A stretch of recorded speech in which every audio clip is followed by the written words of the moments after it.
பூண்டு வந்து பாருங்கள், நம்மளால் இப்போ ஒரு பூண்டு கூட பச்சையாக வாயில் வச்சு சாப்பிட முடியாது. ஏன்னா அந்த அளவுக்கு இதில் காரத்தன்மை இருக்கும். பேட் கொலஸ்ட்ராலுக்கு இந்த பூண்டு வந்து ரொம்ப நல்லது.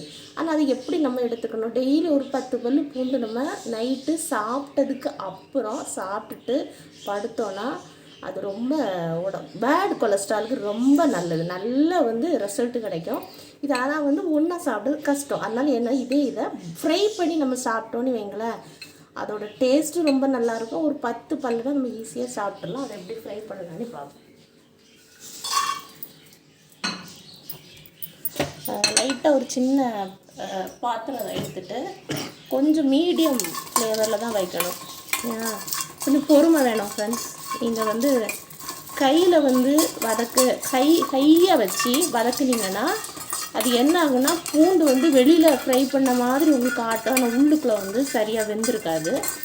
அப்போ அந்த நேச்சுரலாக அந்த பூண்டுக்கே உண்டான அந்த காரத்தன்மை வந்து எதுவுமே வந்து உங்களுக்கு போயிருக்காது. அப்போ உங்களுக்கு சாப்பிடவும் முடியாது, வாயெல்லாம் எரியும். அதனால் கொஞ்சம் பொறுமையாக ஒரு மீடியம் ஃப்ளேமில் வச்சு இந்த பூண்டை நம்ம வறுத்துக்கணும். வறுக்கும் போதே பாருங்கள், அது டக் டக்குன்னு சவுண்டு கேட்கும். நமக்கு நல்லா அழகாக அப்படி டக் டக்குன்னு வெடிக்கும். இது ரொம்ப பெரிய டைம் எல்லாம் ஆகாது. மினிமம் ஒரு 5 மினிட்ஸ் தான். 5லேருந்து ஒரு 10 மினிட்ஸுக்குள்ளே நம்ம அந்த வேலையை முடிச்சிடலாம். பேட் கொலஸ்ட்ரால் உள்ளவங்களுக்கு இது ரொம்ப ரொம்ப நல்லது. நல்ல ரிசல்ட் கிடச்சிருக்கு. நான் யூஸ் பண்ணி பார்த்து பட்டிருக்கேன். நல்லா இருக்குது. நல்ல ஒரு வீட்டிலே நம்ம ரெடி பண்ணுற மருந்து இது. சரிங்களா? அது வறுபடும் போது அப்பப்போ டக் டக்குன்னு ஒரு சின்ன சவுண்டு கொடுக்கும். அதிலே நம்ம புரிஞ்சிக்கலாம் ஓரளவு வறுபட்டுருச்சு 50%. அப்புறம் ஒரு மணக்கும். அந்த பூண்டு அப்படியே ஒரு மணக்கும். அந்த மணமும் நம்ம பூண்டு வறுபட்டுருச்சுங்கிறதுக்குள்ள ஒரு அடையாளம். போதும். இந்த பக்கத்தில் வந்தோன்னே அடுப்பை ஆஃப் பண்ணிவிட்டு பூண்டை வந்து பிளேட்டில் மாற்றிக்கலாம்.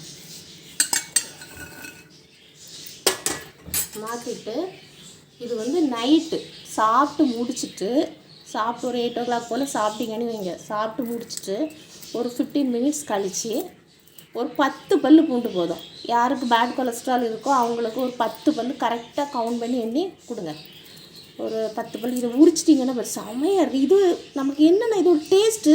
ஃப்ரை பண்ணினதுக்கப்புறம் சாப்பிட இந்த கேஷ்யூ மாதிரி இருக்கும். ஆச்சரியமாக இருக்கும். என்னடா இது பூண்டு இவ்வளோ டேஸ்ட்டாக இருக்குன்னு.